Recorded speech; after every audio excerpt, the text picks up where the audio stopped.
আসসালামু আলাইকুম। শুরু করছি রবীন্দ্রনাথ ঠাকুরের লেখা উপন্যাস শেষের কবিতা, পর্ব 11। ঠিক হয়ে গেল, আগামী অগ্রহায়ণ মাসে এদের বিয়ে। যোগমায়া কলকাতায় গিয়ে সমস্ত আয়োজন করবেন। লাবণ্য অমিতকে বলল, তোমার কলকাতায় ফিরবার দিন অনেককাল হলো পেরিয়ে গেছে। অনিশ্চিতের মধ্যে বাধা পড়ে তোমার দিন কেটে যাচ্ছিল। এখন ছুটি, নিঃসংশয়ে চলে যাও। বিয়ের আগে আমাদের আর দেখা হবে না। এমন কড়া শাসন কেন? সেদিন যে সহজ আনন্দের কথা বলেছিলে, তাকে সহজ রাখবার জন্য। এটা একেবারে গভীর জ্ঞানের কথা। সেদিন তোমাকে কবি বলে সন্দেহ করেছিল, আর সন্দেহ করেছি ফিলজফার বলে। চমৎকার বলেছ। সহজকে সহজ রাখতে হলে শক্ত হতে হয়। ছন্দকে সহজ করতে চাও তো জ্যোতিকে ঠিক জায়গায় কষে আঁচতে হবে। লোভ বেশি, তাই জীবনের কাব্যে কোথাও জ্যোতি দিতে মন সরে না। ছন্দ ভেঙে গিয়ে জীবনটা হয় গীতহীন বন্ধন। আচ্ছা, কালই চলে যাব। একেবারে হঠাৎ এই ভরা দিনগুলোর মাঝখানে মনে হবে যেন মেঘনাবধ কাব্যের সেই চমকে থেমে যাওয়া লাইনটা চলি যাবে গেল জম্পুরে অকালে। শিলং থেকে আমি না হয় চললুম, কিন্তু পাজি থেকে অগ্রহায়ণ মাস তো ফস করে পালাবেন। কলকাতায় গিয়ে কি করবো জান? কি করবে? মাসিমা যতক্ষণ করবেন বিয়ের দিনের ব্যবস্থা, ততক্ষণ আমাকে করতে হবে তারপরের দিনগুলোর আয়োজন। লোকে ভুলে যায় দাম্পত্যটা একটা আর্ট। প্রতিদিন ওকে নতুন করে সৃষ্টি করা যায়। মনে আছে বন্যা, রঘুবংশে অজ মহারাজা ইন্দুমতীর কি বর্ণনা করেছিলেন? লাবণ্য বলল, প্রিয় শিষ্যা ললিতে কলা বিধু। অমিত বলল, সেই ললিত কলা বিধিটা দাম্পত্যেরই। অধিকাংশ বর্বর বিয়েটাকেই মনে করে মিলন। সেই জন্যই তারপর থেকে মিলনটাকে এত অবহেলা। মিলনের আর্ট তোমার মনে কিরকম আছে বুঝিয়ে দাও। যদি আমাকে শিষ্যা করতে চাও, আজই তার প্রথম পাঠ শুরু হোক। আচ্ছা, তবে শোনো, ইচ্ছাকৃত বাধা দিয়েই কবি ছন্দের সৃষ্টি করে। মিলনকেও সুন্দর করতে হয় ইচ্ছাকৃত বাধায়। চাইলেই পাওয়া যায়, দামি জিনিসকে এত সস্তা করা নিজেকেই ঠকানো। কেননা শক্ত করে দাম দেওয়ার আনন্দটা বড় কম নয়। দামের হিসাবটা শুনি। রসক। তার আগে আমার মনে যে ছবিটা আছে বলি। গঙ্গার ধার, বাগানটা ডায়মন্ড হারবারের ওই দিকটাতে। ছোট একটা স্টিম লঞ্চ করে ঘন্টা দুয়েকের মধ্যে কলকাতা যাতায়াত করা যায়। আবার কলকাতায় কি দরকার পড়ল? এখন কোনো দরকার নেই, সে কথা জানো। যাই বটে বার লাইব্রেরিতে ব্যবসা করিনে দাবা খেলি। অ্যাটর্নিরা বুঝে নিয়েছে কাজের গরজ নেই, তাই মন নেই। কোনো আপোষের মকদ্দমা হলে তার ব্রিফ আমাকে দেয়, তার বেশি আর কিছুই দেয় না। কিন্তু বিয়ের পরেই দেখিয়ে দেব কাজে কাকে বলে জীবিকার দরকারে নয়, জীবনের দরকারে। আমের মাঝখানটাতে থাকে আঁটি। সেটা মিষ্টিও নয়, নরমও নয়, খাদ্যও নয়, কিন্তু ওই শক্তটাই সমস্ত আমের আশ্রয়। ওইটাতেই সে আকার পায়। কলকাতা পাথুরে আঁটিটাকে কিসের জন্য দরকার বুঝেছ তো? মধুরের মাঝখানে একটা কঠিনকে রাখবার জন্য। বুঝেছি। তাহলে দরকার তো আমারও আছে। আমাকেও কলকাতায় যেতে হবে 10টা 5টা। দোষ কি? কিন্তু পাড়া বেড়াতে নয়, কাজ করতে। কিসের কাজ বলো? বিনা মাইনে? না, বিনা মাইনে কাজ নয়, ছুটিও নয়। বারোয়ানা ফাঁকি। ইচ্ছে করলেই তুমি মেয়ে কলেজে প্রফেসরই নিতে পারবে। আচ্ছা, ইচ্ছে করবো। তারপর? স্পষ্ট দেখতে পাচ্ছি গঙ্গার ধার, পাড়ির নিচে তলা থেকে উঠেছে ঝুলি নামা অতি পুরনো বটগাছ। ধনপতি যখন গঙ্গা বেয়ে সিংহলে যাচ্ছিল তখন হয়তো এই বটগাছে নৌকা বেঁধে গাছতলায় রান্না চড়িয়েছিল।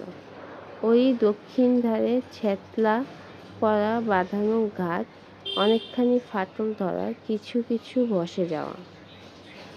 সেই ঘাটে সবুজে সাদায় রং করা আমাদের ছিপছিপে নৌকোখানি, তারই নীল নিশানে সাদা অক্ষরে নাম লেখা। কি নাম বলে দাও তুমি? বলবো? মিতালি। ঠিক নামটি হয়েছে মিতালি। আমি ভেবেছিলাম সাগরী। মনে একটু গর্বও হয়েছিল, কিন্তু তোমার কাছে হার মানতে হলো। বাগানের মাঝখান দিয়ে সরু একটি খাড়ি চলে গেছে গঙ্গার স্পন্দন বয়ে। তার ওপারে তোমার বাড়ি, এপারে আমার। রোজই কি সাঁতার দিয়ে পার হবে? আর জানালায় আমার আলো জ্বালিয়ে রাখবো? দেব সাঁতার মনে মনে, একটা কাঠের সাঁকুর উপর দিয়ে। তোমার বাড়িটির নাম মানসী, আমার বাড়িটি একটা নাম তোমাকে দিতে হবে, দীপক। ঠিক নামটি হয়েছে। নামে উপযুক্ত একটি দ্বীপ আমার বাড়ির চুড়োয় বসিয়ে দেব। মিলনের সন্ধেবেলায় তাতে জ্বলবে লাল আলো, আর বিচ্ছেদের রাতে নীল। কলকাতা থেকে ফিরে এসে রোজ তোমার কাছ থেকে একটি চিঠি আশা করব।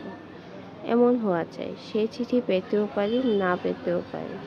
সন্ধে 8টার মধ্যে যদি না পাই, তবে হতবিধিকে অভিসম্পাদ দিয়ে বারট্রান্ড রাসেলের লজিক পড়বার চেষ্টা করব। আমাদের নিয়ম হচ্ছে অনাহুত তোমার বাড়িতে কোনো মতেই যেতে পারবো না। আর তোমার বাড়িতে আমি?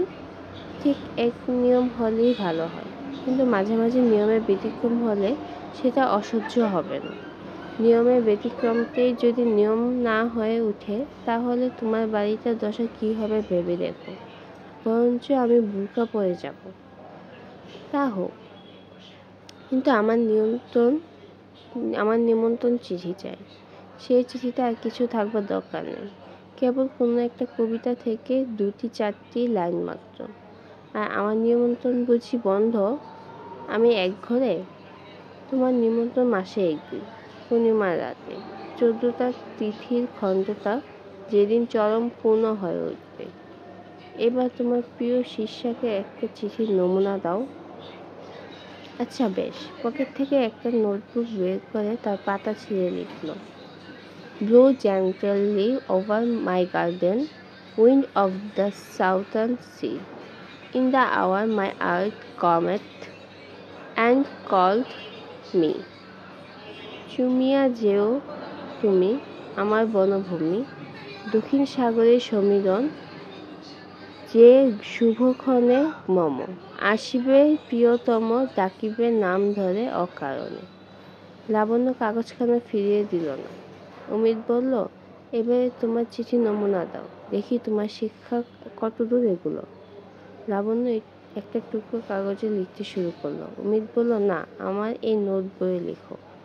লাবণ্য লিখে দিল, মিতা, তমস্বি মম জীবনং, তমস্বি মম ভূষণং, তমস্বি মম ভবজলধিতম। অমিত বইটা পকেটে পুরে বলল, আশ্চর্য এই, আমি লিখেছি মেয়ের মুখের কথা, তুমি লিখেছ পুরুষের। কিছুই অসংগত হয়নি। শিমুল কাঠটি হোক আর বকুল কাঠটি হোক, যখন জ্বলে তখন আগুনের চেহারাই একই। লাবণ্য বলল, নিমন্ত্রণ তো করা গেল, তারপরে? অমিত বলল, সন্ধ্যা তারা উঠেছে, জোয়ার এসেছে গঙ্গায়, হাওয়া উঠল ঝিরঝির করে, ঝাউ গাছগুলো সারবে, বুড়ো বট গাছটা শিকড়ে শিকড়ে উঠল স্রোতের ছলছলানি। তোমার বাড়ির পেছনে পদ্ম দিঘি, সেইখানে খিড়কির নির্জন ঘাটে গা ধুয়ে চুল বেঁধেছ। তোমার এক এক দিন এক এক রঙের কাপড়। ভাবতে ভাবতে যাব আজকে সন্ধ্যাবেলা রংটা কি। মিলনের জায়গারও ঠিক নেই। কোনোদিন শান বাঁধানো চাপা তলায়, কোনোদিন বাড়ির ছাদে, কোনোদিন গঙ্গার ধারে চাতালে। আমি গঙ্গায় স্নান সেরে সাদা মলমলের ধুতি আর চাদর পরব। পায়ে থাকবে হাতির দাঁতে কাজ করা খড়ম। ঠিক দেখব গালচে বিছিয়ে বসেছ। সামনে রূপুর রেকাবিতে মোটা গোড়ে মালা, চন্দনের বাটিতে চন্দন, এক কোণে জ্বলছে ধূপ। পুজোর সময় অন্তত 2 মাসের জন্য দুজনে বেড়াতে বেরোবো, কিন্তু দুজনে 2 জায়গায়। তুমি যদি যাও পর্বতে, আমি যাব সমুদ্রে। এই তো আমার দাম্পত্য 2 রাজ্যের নিয়মাবলী তোমার কাছে দাখিল করা গেল। এখন তোমার কি মত? মেনে নিতে রাজি আছি। মেনে নেওয়া আর মনে নেওয়া, এই দুয়ে যে তফাৎ আছে বন্যা। তোমার যাতে প্রয়োজন আমার তাতে প্রয়োজন না। ও যদি থাকে তবু আপত্তি করব না। প্রয়োজন নেই তোমার? না নেই। তুমি আমার যতই কাছে থাকো তবু আমার থেকে তুমি অনেক দূর। কোনো নিয়ম দিয়ে সেই দূরত্বটুকু বজায় রাখা আমার পক্ষে বাহুল্য। কিন্তু আমি জানি আমার মধ্যে এমন কিছুই নেই যা তোমার কাছে দৃষ্টিকে বিনা লজ্জায় সইতে পারবে। সেই জন্য দাম্পত্যের 2 পারে 2 মহল করে দেওয়া আমার পক্ষে নিরাপদ। অমিত চৌকি থেকে উঠে দাঁড়িয়ে বলল, তোমার কাছে আমি হার মানতে পারবো না বন্যা। যাকগে আমার বাগানটা। কলকাতার বাইরে 1 পা নড়ব না। নিরঞ্জনদের আপিসের উপরের তলায় 75 টাকা দিয়ে একটা ঘর ভাড়া নেব। সেইখানে থাকবে তুমি, আর থাকবো আমি। চিরাকাশে কাছে দূরে বেদ নেই। 3.5 হাত চওড়া বিছানায় বাঁ পাশে তোমার মহল মানুষী, ডান পাশে আমার মহল দ্বীপ। ঘরে পূব দেয়ালে একখানা আয়নাওয়ালা দেরাজ, তাতেই তোমারও মুখ দেখা হবে আর আমারও।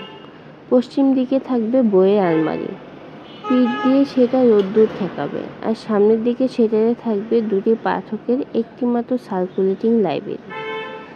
ঘরের উত্তর দিকটাতে একখানি সোফা, তারই বাঁ পাশে একটু জায়গা খালি রেখে আমি বসবো এক প্রান্তে, তোমার কাপড়ের আলনার আড়ালে তুমি দাঁড়াবে। 2 হাত তফাতে নিমন্ত্রণের চিঠিখানা উপরের দিকে তুলে ধরবো কম্পিত হস্তে। তাতে লেখা থাকবে, ছাদের উপরে বহিও নীরবে, ওগো দক্ষিণে হাওয়া, প্রেয়সীর সাথে যে নিমেষে হবে চারি চক্ষুতে চাওয়া। এটা কি খারাপ শোনাচ্ছে বন্যা? কিছু না মিতা, কিন্তু এটা সংগ্রহ হলো কোথা থেকে? তোমার বন্ধু নীলমাধবের খাতা থেকে। তার বাবি বন্ধু তখন অনিশ্চিত ছিল। তাকে উদ্দেশ্য করে ওই ইংরেজি কবিতাকে কলকাতায় ছাঁচে ঢালাই করেছিল। আমিও সঙ্গে যোগ দিয়েছিলুম।